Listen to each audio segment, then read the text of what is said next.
Hi everyone. So I'm going to talk to you about my AI journey, which only really started about 3 months ago. And I wouldn't call myself an expert, but I definitely feel like I know a little bit more than I did 3 months ago, which I'm pretty proud of. And so hopefully you take something away from this. So as I mentioned before, I'm a product manager by day, and that's allowed me to kind of think in that sort of product management mindset, constantly thinking about like, what am I trying to build? Who am I building it for? Why am I building it? And I think this has lent itself really nicely to my journey. So I felt like this is a good starting point. There's a lot of AI out there, a lot of tools, a lot of articles on LinkedIn about AI, about Anthropic, about Claude, and if you're just getting started, it is very overwhelming. Can I see a show of hands of anyone who's like brand new, maybe has dabbled in it, hasn't built anything yet? Raise your hand, don't be shy. Okay, yeah, I mean, that's how I was 3 months ago. Honestly, I had used ChatGPT in my previous companies for like debugging queries and for data analysis, but hadn't really used it for myself. And so when I went on sabbatical, I told myself, I was like, right, I'm going to figure out which model I want to use, and I went with Claude just because of, I found that it suited me best. It was a lot less fluff than what I encountered in ChatGPT, to be honest, a lot more direct. And so I chose Claude as my partner, so I encourage you to figure out who your AI partner will be on this journey. And then from there, I kind of just started off with like, all right, who's the best person to teach me about AI? Why don't I ask Claude to do that? And so I asked Claude just very succinctly, like, create a boot camp learning schedule for me where I can spend 3 to 4 hours every single day learning about AI and make it give me free resources, anything from articles to podcasts to videos, what have you. And by the end of the 4 weeks, I want to be able to have built 4 or 5 different apps and have deployed them. And eventually my goal would be to get a job in the AI space. And so like I said, Claude, why I really like choosing it was because of the fact that it is a thinking partner. It's designed for everyone. You don't have to be technical. Like I have some of a technical background being a data analyst at the start of my career, but I use it basically for everything. It's my like number 1 used app on my phone and on my desktop.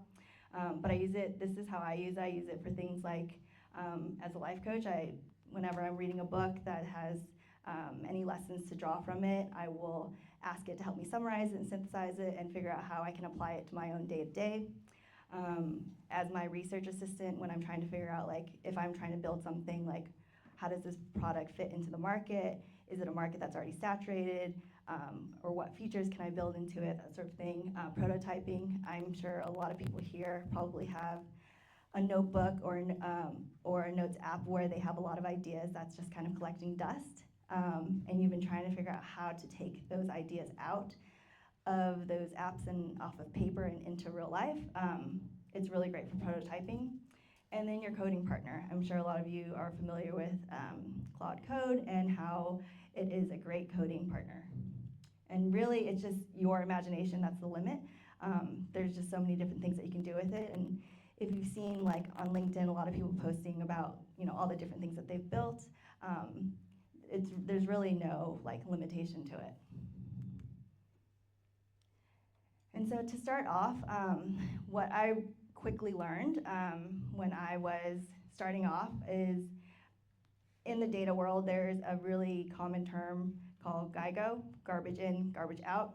And so if you're feeding your AI garbage, asking it really, really vague things, then you are also going to get garbage. And so I learned that really, really quickly when I was first starting off. And so to get around this, I started looking into like tutorials of like, okay, well, if I want to be able to produce an app with Claude, like, what do I need to do to get started? And then everything sort of led me to like, it's really about how you frame your prompt. And so this is kind of how I've broken it down. You really want to get a good understanding of like, what are you trying to do? What are you trying to solve? Why are you solving it? What do you want out of whatever you're trying to build or whatever task you're trying to do? And who is it for? Is it just for yourself? Is it something that you're trying to code for work? Or is it for like a group of friends? Like, it really depends in terms of like how Claude will build it. And so you really want to kind of think of like that, you know, who, what, why, how, and that'll help you fine-tune your prompt. And then as a bonus, you can talk to Claude just like a regular person and ask it questions. I've started with everything that I've been building out, asking it to do market research for me in the very beginning, so that way I'm not wasting my time building something that somebody else has already built. And so I'll make it do deep research into figuring out like, is there somebody already doing this? What are they doing? How are they doing it? What features do they have? If I'm proposing to do it in this way, how would whatever I'm trying to build be different to what other people have built? And so that it can help brainstorm with me what my value proposition would be for whatever I'm building. And so here's a showcase of a few of the things that I've built so far.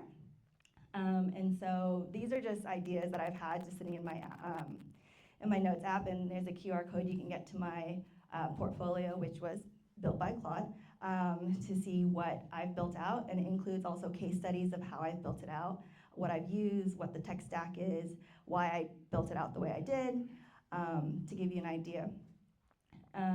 So just a couple examples. So I'll go into the recycling finder. I've also built out an entertainment engine.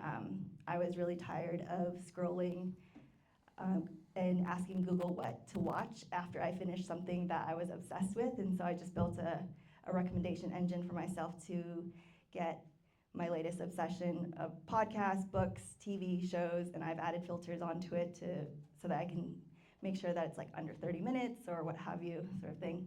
And then also I built out this Khmer learning app for my daughter because she was really interested in learning Khmer. I'm Cambodian, and while I can speak it, I have a really hard time trying to teach it to her. And so I thought, what a better way than to use Claude to build out like a fun, interactive flashcard app for her to play with. And she really, really enjoys it. And it's been a really fun thing to build out to use with her. So I'll go into the recycling finder. So this came out because I'm part of the sustainability committee at my daughter's school, and we were talking about figuring out ways to make our school more sustainable. And we're talking about the circular economy.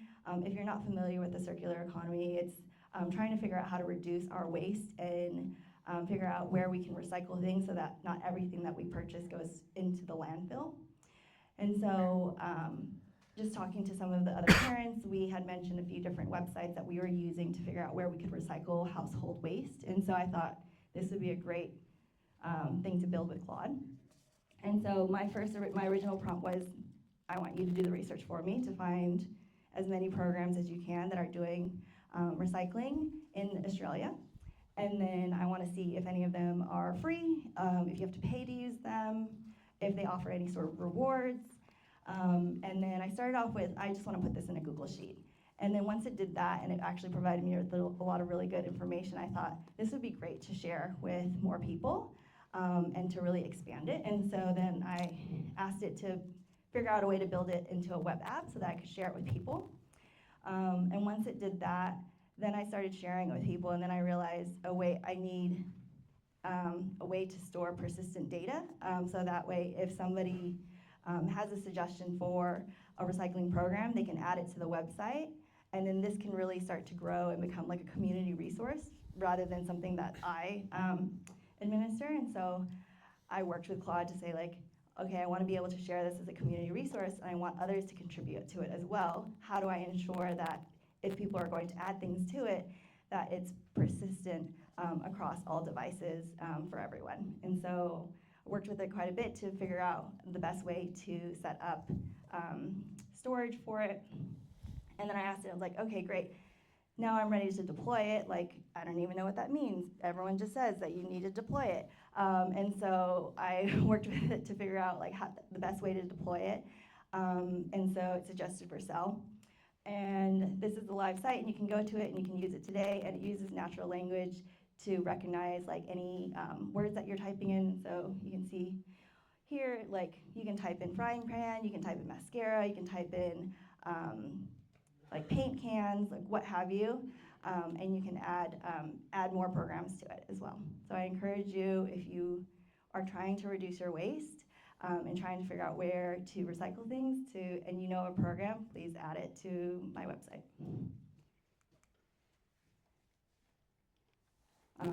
And so I think what a lot of people, when they're starting off with Claude, is they're trying to figure out is like, which tool do you use? There's just so much on LinkedIn right now talking about, like, do you use chat? Do you use code? Are you in the terminal? Are you just using the chat in the browser? Are you using Cowork?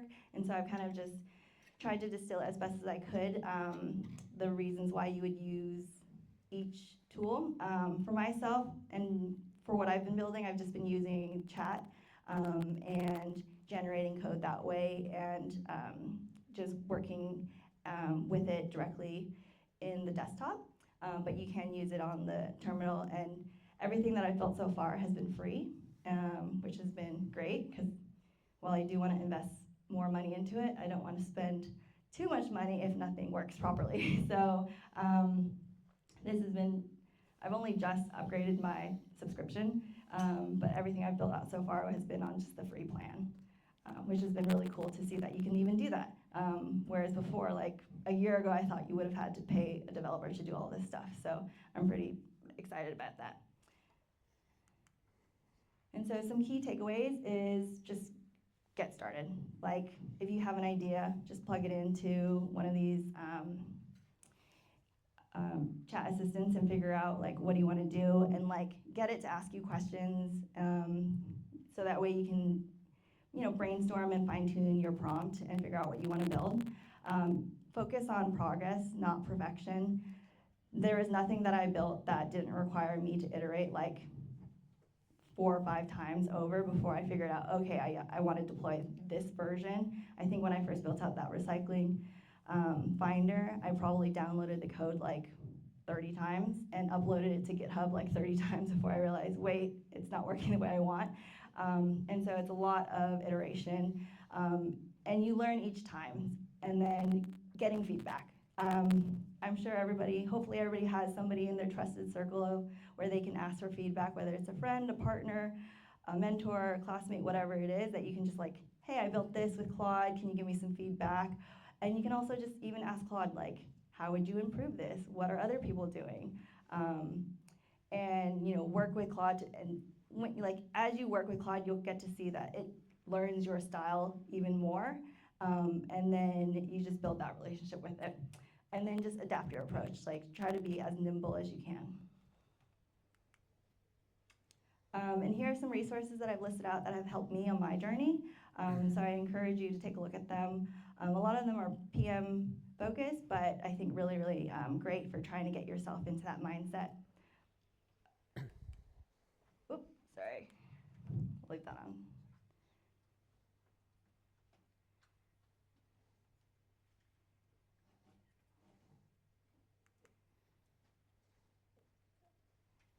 And so thank you very much. I really appreciate everyone.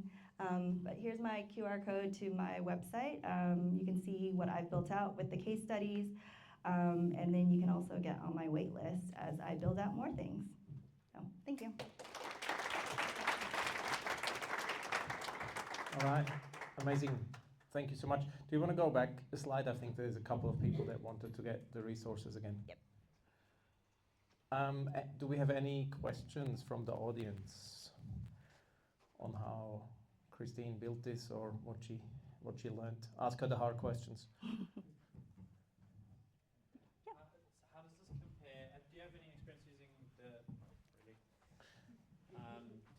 experience using the sort of vibe coding tools like Lovable, for example, and interested to know how it compares just being sort of in the Claude kind of ecosystem. Yeah, I find that I've used a couple of them, and I just find like you needed to be like sort of further along in your ideation phase to like use them and to like use them to their potential. And so like for a lot of my ideas, they were really half baked, and so starting off with Claude, like I could actually just like kind of banter with it a bit more and just like really figure out like what the market was and where I wanted to carve out my sort of space. But I think like those tools are all really great as well.